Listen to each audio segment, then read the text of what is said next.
This is the Himalayas, where the air is too thin to survive, where storms arrive without warning, and the cold doesn't just freeze, it kills. No help is nearby, no rescue is guaranteed. One wrong turn, one sudden shift in weather, and you disappear. In 2014, this mountain range turned against hundreds of people, and many never came back. Section 1. Introduction. The Himalayas do not welcome people. They allow passage, briefly, unpredictably, and often at a cost. Stretching across Asia, this mountain range forms the highest barrier on Earth. More than 100 peaks rise above 7,000 meters. 14 exceed 8,000. At these altitudes, the human body begins to fail. Not gradually, but immediately. Breathing becomes labor. Movement becomes risk. Survival becomes temporary. And still, people come. Each year, thousands travel into the Himalayas. Some aim for summits. Others follow trekking routes carved through valleys and high mountain passes. These paths are often described as accessible, guided, marked, even routine. But that perception is fragile. Because in the Himalayas, safety is conditional. It depends on weather that can change without warning, on terrain that never truly stabilizes, on decisions made under physical stress and limited oxygen. And when those conditions shift, they shift completely. In October 2014, the Annapurna region of Nepal was at its busiest. It was peak trekking season. Clear skies, stable forecasts. Hundreds of trekkers were already on the trails, moving between villages, crossing high passes, following routes that had been walked for decades. There was no sign of what was coming. Far to the south, yet in the Bay of Bengal, Cyclone Hudhud had already made landfall in India. It weakened as it moved inland, but its remnants did not disappear. They were pulled north, toward the Himalayas. As that system collided with cold mountain air, it intensified again. Not as a cyclone, but as something far more dangerous for those at altitude. A snowstorm. Fast-moving, unpredictable, and far stronger than expected. By the time it reached the Annapurna region, trekkers were already deep in the mountains, some above 5,000 meters, crossing exposed terrain with limited shelter. Then the weather changed. Visibility dropped within hours. Trails vanished under fresh snow. Wind erased footprints almost instantly. Temperatures plunged. Navigation became guesswork. Groups were separated. Some tried to descend. Others pushed forward, hoping to reach the next village. Many became disoriented, caught between decisions with no clear path out. Communication failed. Rescue teams could not move in time, and for those already exposed, time ran out. By the end of the storm, more than 40 people were dead. They came from different countries, different levels of experience. Some were guided, some were not. But they all faced the same reality. The mountain did not adjust. It did not slow down. It did not provide warning in a way that could be acted on. It simply changed, and kept changing. This event would become one of the deadliest trekking disasters in Himalayan history, not because it was unprecedented, but because it revealed how quickly conditions can collapse, even in places considered manageable. And it was not the first time. Across decades, similar patterns have repeated. Storms, avalanches, sudden shifts in environment that turn controlled expeditions into survival situations.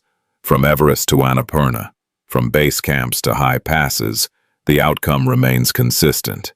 Preparation reduces risk, but it does not eliminate it. To understand why events like 2014 happen, and why they continue to happen, we need to look deeper. Beyond the people, beyond the decisions, into the system itself. Because in the Himalayas, disaster is rarely a single mistake. It is the result of a place where everything, air, alard, and weather, is already working against you. Section 2. Geography and physical conditions. The Himalayas were formed by violence. Around 50 million years ago, the Indian tectonic plate began colliding with the Eurasian plate. The force of that impact pushed the Earth's crust upward, folding rock into vast ridges and lifting entire sections of seabed into the sky. That process never stopped.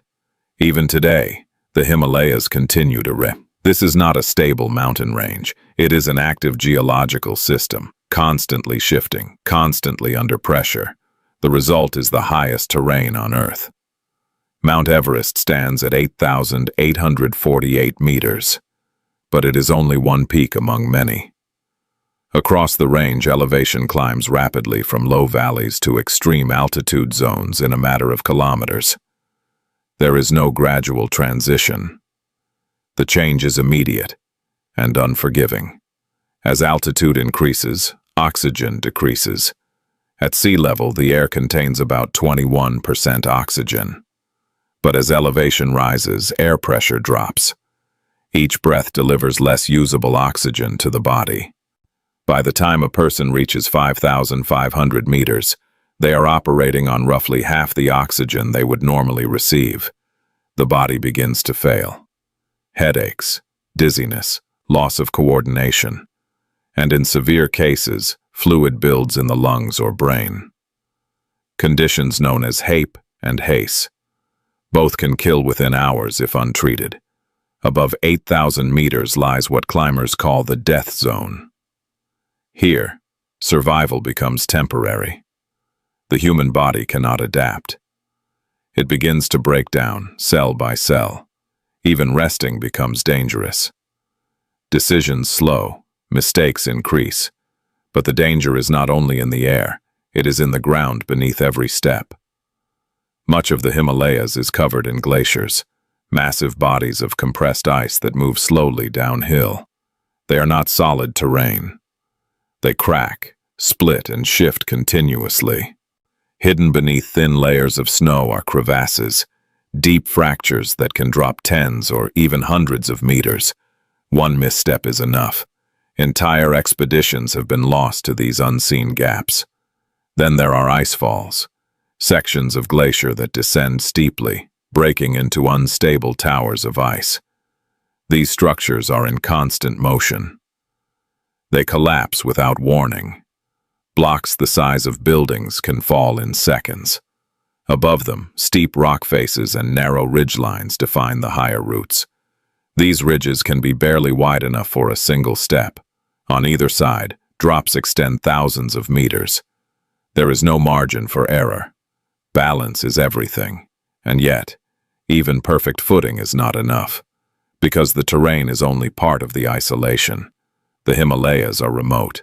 At most regions are accessible only by long treks that take days to reach. Roads end far below the high-altitude zones. Beyond that, movement depends entirely on foot travel or limited helicopter access. But helicopters have limits. Thin air reduces lift. High winds make navigation unstable, and during storms, flights stop completely. If something goes wrong in these mountains, rescue is not immediate. It may not come at all. In 2014, when trekkers became stranded in the Annapurna region, many were positioned between villages, high on exposed trails. When the storm arrived, those paths disappeared under snow. There were no signs, no visible routes, no reliable way to navigate. What had once been a defined trail system became a blank landscape, white in every direction. And in that environment, geography becomes a trap. Valleys funnel wind, slopes accumulate unstable snow, passes expose travelers to full-force weather with no shelter. Every feature of the land amplifies risk. The Himalayas are often described in terms of beauty, towering peaks, endless snowfields, dramatic horizons, and from a distance, that image holds true. But at ground level, beauty is secondary. Function is what matters, and the function of this environment is simple. It tests limits, relentlessly. To understand how quickly those limits can be exceeded, we have to look at the forces that move through this terrain unseen. Because in the Himalayas, the greatest danger is not always where you stand. It's what's already on its way. Section 3. Environmental systems. In the Himalayas, the most dangerous threats are not always visible. They arrive through the air. Weather here is not gradual. It does not build slowly or give consistent warning. It shifts, fast, violent, and often without time to react. This is where multiple atmospheric systems collide. Cold air masses descend from the Tibetan Plateau. Warm, moisture-laden winds rise from the Indian subcontinent. High above, the jet stream moves across the peaks at extreme speeds, sometimes exceeding 150 kilometers per hour. These forces do not operate independently. They interact, and when they do, the result is instability. At lower altitudes, weather can be forecast with relative accuracy. But in the Himalayas, terrain disrupts these systems. Valleys channel wind, peaks deflect airflow, temperature gradients shift rapidly with elevation. What is clear at one altitude can be a storm just a few hundred meters higher. This vertical unpredictability is one of the defining risks of the region. Storms can form in hours. Visibility can collapse in minutes. A clear sky in the morning does not guarantee safety by afternoon. One of the most dangerous conditions is the whiteout. In a whiteout, snow and cloud merge into a single, featureless field. There is no horizon, no depth perception. Ground and sky become indistinguishable. Movement becomes disorienting. Even experienced climbers can lose direction within seconds.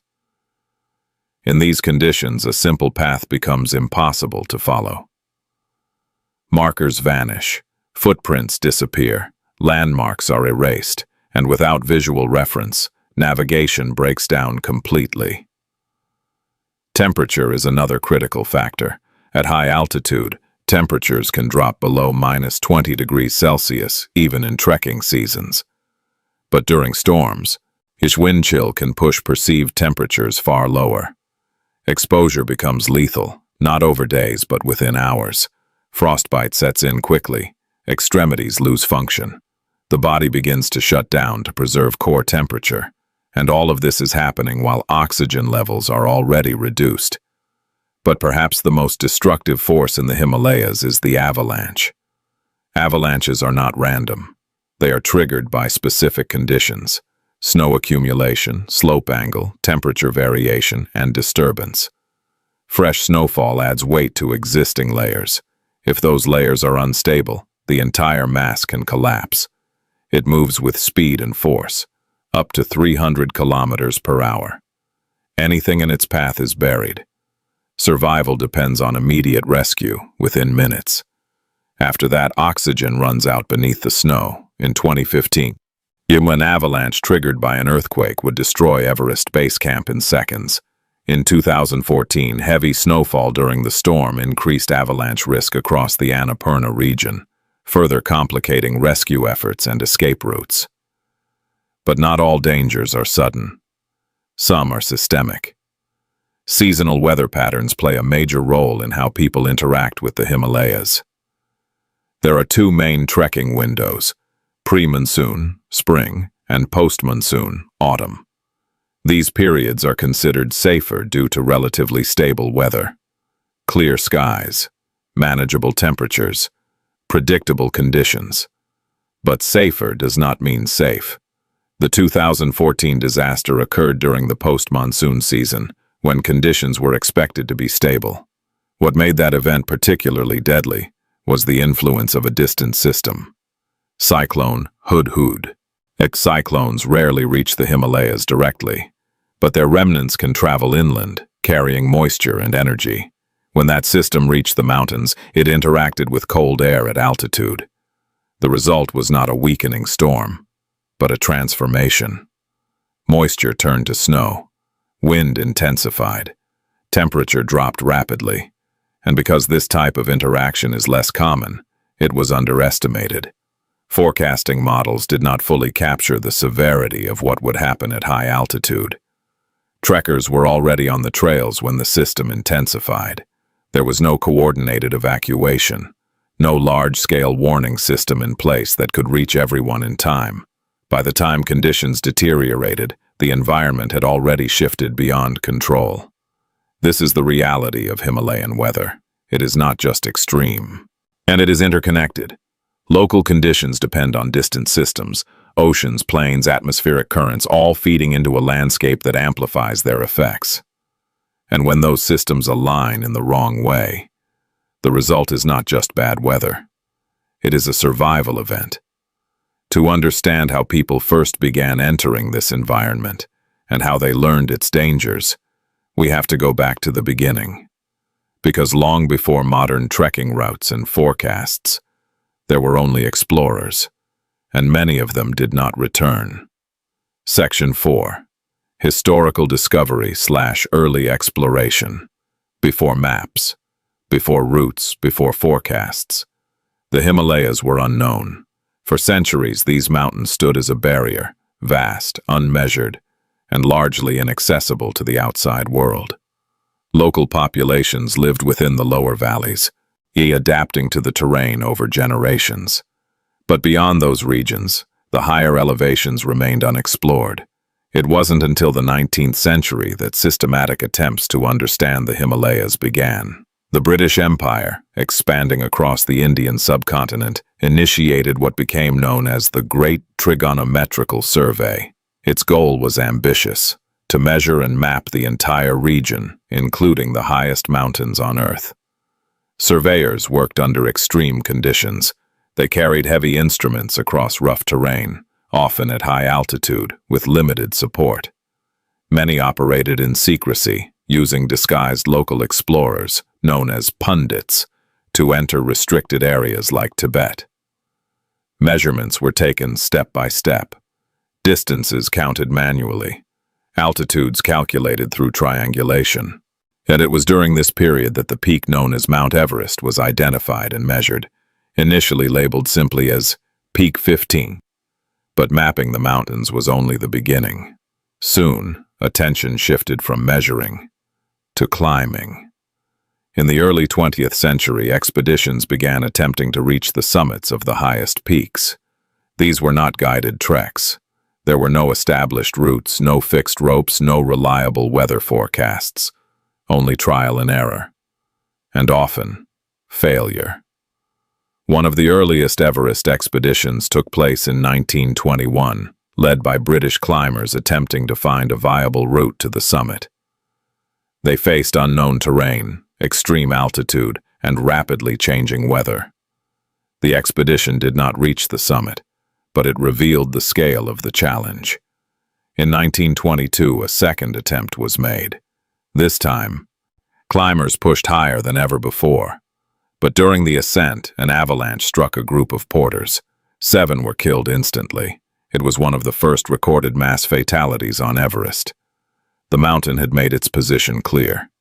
In 1924, another expedition set out, this time including climbers George Mallory and Andrew Irvin. They were last seen ascending toward the summit before disappearing into cloud cover. They never returned. To this day, it remains uncertain whether they reached the top. Their disappearance became one of mountaineering's greatest mysteries, but it also reinforced a growing understanding. The Himalayas were not just difficult, they were unpredictable. Throughout the mid-20th century, expeditions continued. In 1950, anti-French climbers made the first successful ascent of Annapurna. One of the world's highest peaks. It was a historic achievement, but it came at a cost. Several members suffered severe frostbite. Some lost fingers and toes.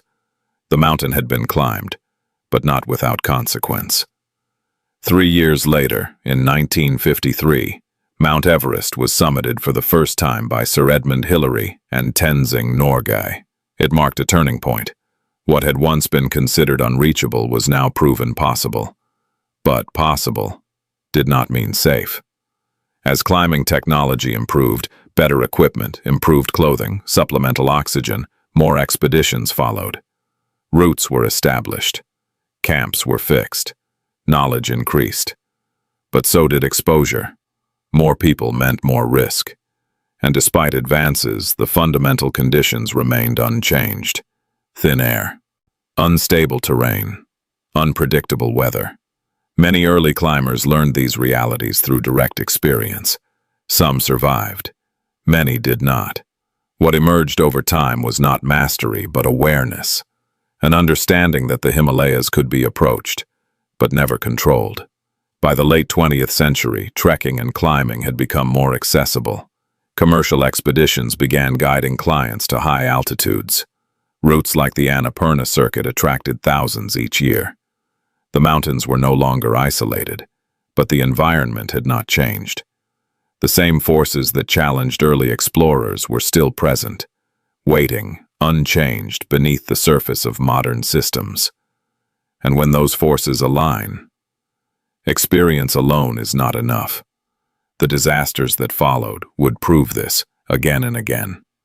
Because in the Himalayas, history does not prevent tragedy, it only explains it. Section 5. Real Incidents and Disasters, Core Section. A. 2014. Nepal Snowstorm Disaster, Main Focus. By October 2014, the Annapurna circuit was full. It was peak season, clear skies, stable forecasts, and one of the most popular trekking routes in the world. Hundreds of trekkers were already deep in the mountains, moving between villages, crossing high passes like Thorong La, which rises to over 5,400 meters. Conditions felt normal, routine. But far to the south, over the Bay of Bengal, Cyclone Hudhud had already formed. It made landfall in India, weakening as it moved inland, but it did not disappear. Its remnants were pulled north, toward the Himalayas. As that system reached higher altitude, it collided with cold air masses over Nepal. The moisture intensified. Thus temperatures dropped, and what remained of the cyclone transformed into a powerful snowstorm. Trekkers had little warning. By the time conditions began to shift, many were already exposed, high on the trails, far from shelter. Then the storm hit. Snow began falling heavily, wind increased, visibility dropped rapidly. Within hours, trails disappeared. Footpaths that had guided trekkers for decades were erased under fresh snow. Markers vanished. Even experienced guides struggled to maintain direction. At higher elevations, especially near Thorong La Pass, conditions became critical. Whiteout. No horizon. No depth perception. No reference points. Trekkers became disoriented, some turning back, others pushing forward, unsure of where the trail actually was. Groups separated. Communication broke down. And as night approached, temperatures dropped further. Many were caught in the open. Without proper shelter, exposure became the primary threat. Hypothermia set in. Some attempted to find refuge in abandoned lodges or makeshift structures. Others tried to descend, hoping to reach lower altitude. But in whiteout conditions, descent is not simple. It is guesswork. Some walked in the wrong direction, moving deeper into danger instead of out of it. By the time rescue efforts began, conditions had already taken their toll. Helicopters were delayed by weather. Ground teams struggled to reach affected areas due to blocked paths and ongoing avalanche risk. When the storm finally cleared, the scale of the disaster became visible. Over 40 people were dead. Trekkers from multiple countries, local guides, porters. Some were found along the trail, collapsed from exposure. Others were discovered in groups having tried to stay together against the cold. It was one of the deadliest trekking disasters in the history of Nepal. Not because it was the largest storm, but because it arrived at the wrong time, in the wrong place, with hundreds already exposed. B. 1996 Mount Everest disaster. 2 decades earlier, a similar pattern unfolded, this time on the highest peak on Earth. In May 1996, multiple commercial expeditions were attempting to summit Mount Everest. Among them were teams led by experienced guides, including Rob Hall and Scott Fisher. Conditions initially appeared favorable. Climbers moved through established routes using fixed ropes and supplemental oxygen. The summit push began as planned, but delays started early. Traffic on the route slowed progress. Climbers reached key points later than expected. Turnaround times, critical for safety, were pushed further into the day. Then the weather changed. A storm moved in faster than predicted. Winds intensified, visibility dropped, temperatures fell sharply. Climbers near the summit found themselves trapped, too high to descend quickly, too exposed to wait. Oxygen supplies began to run low. At extreme altitude, this is not a minor issue. Without oxygen, cognitive function declines rapidly. Decision-making deteriorates. Physical movement slows. Some climbers became disoriented. Others were unable to continue descending. Guides attempted to assist clients, but conditions limited movement. Communication between teams broke down. Individuals became separated across the mountain. By the time the storm passed, 8 climbers had died. Experienced mountaineers, professional guides, clients, the disaster exposed a critical reality, even with preparation, even with experience. At high altitude, the margin for error is almost zero. C. 2015, Everest Base Camp Avalanche. In April 2015, the danger came from a different source, not weather, but the Earth itself. A 7.8 magnitude earthquake struck Nepal. Its effects were immediate and widespread. Buildings collapsed. Entire regions were devastated. But high in the Himalayas, the impact triggered something else, an avalanche. At Everest Base Camp, positioned at around 5,300 meters, hundreds of climbers and support staff were preparing for the climbing season. They had not yet begun their ascent. They were still at base. Then the ground shook. Moments later, as a massive avalanche descended from the surrounding peaks, particularly from Pumori, a nearby mountain. It moved fast. There was no time to react. The wave of snow and debris swept through the camp, destroying tents, equipment, and anything in its path. When it stopped, the damage was complete. 22 people were killed. It became the deadliest single day on Mount Everest. And it happened not on the climb, but at the point considered the safest part of the expedition. Annapurna, one fatality history. Long before 2014, the Annapurna region had already established a reputation, not for accessibility, but for risk. Annapurna 1, standing at 8,091 meters, is one of the world's highest peaks. But unlike Everest, its danger is not just altitude, it is instability. Avalanches are frequent. Weather is unpredictable. Routes are complex. Historically, Annapurna has had one of the highest fatality rates among major peaks. In earlier decades, nearly 1 out of every 3 climbers attempting the summit did not survive. Even as technology improved, the mountain remained resistant to control. Expeditions have been lost to avalanches, storms, and route failures. Entire teams have turned back after weeks of preparation. The lesson is consistent. Some mountains allow for calculated risk. Annapurna does not always follow those calculations. 2008, K. 2 Disaster, comparative context. Though not part of the Himalayas, the 2008 K2 disaster provides a critical comparison. K2, located in the Karakoram range, shares many of the same high-altitude dangers: steep terrain, unstable ice, and extreme weather. In August 2008, multiple climbers from different teams reached the summit on the same day. During their descent, a large ice formation known as a serac collapsed above a critical section of the route called the Bottleneck. The collapse destroyed fixed ropes. Suddenly, the descent route was gone. Climbers were stranded above one of the most dangerous sections of the mountain, with no safe way down. What followed was chaos. Some attempted to descend without ropes. Others waited, hoping for solutions that never came. Night fell. Temperatures dropped. By the end of the event, 11 climbers had died.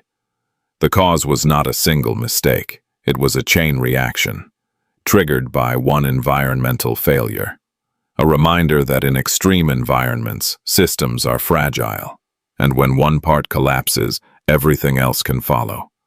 These events, across different years and locations, share a common pattern. The environment changes, humans react, and often react too late. In the Himalayas, disaster is rarely sudden without cause, but it is often unavoidable once it begins. Section 6. Modern Encounters/Present-Day Risks. Today, the Himalayas are no longer remote in the way they once were. They are mapped, photographed, documented from space. Routes are established. Villages along trekking paths offer lodging, food, and communication. Helicopters can reach altitudes once considered inaccessible. Satellite forecasts provide weather data days in advance. From the outside, it appears that the risk has been reduced, but in reality, it has only changed. Each year, tens of thousands of trekkers enter regions like Annapurna and Everest. Many are not professional climbers. They are travelers, drawn by the accessibility of these routes and the promise of experiencing the world's highest mountains without technical climbing. This accessibility creates a new kind of danger. Experience varies widely. Some understand altitude, weather, and terrain. Others rely entirely on guides, assuming the route itself guarantees safety. It does not. In high-altitude environments, even basic mistakes can escalate quickly. Ascending too fast leads to altitude sickness. Ignoring early symptoms leads to collapse. Delaying descent can turn a manageable condition into a fatal one. And yet, pressure builds, both internal and external. Trekkers follow schedules. Guides manage multiple clients. Weather windows create urgency. Turning back becomes difficult, not physically, but psychologically. This is where risk begins to compound.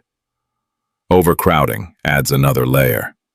On popular routes, especially near high passes or summit pushes, bottlenecks form. Movement slows. People spend longer in exposed zones than planned. Delays increase exposure to cold, wind, and altitude stress. In 1996, delays contributed to disaster on Everest.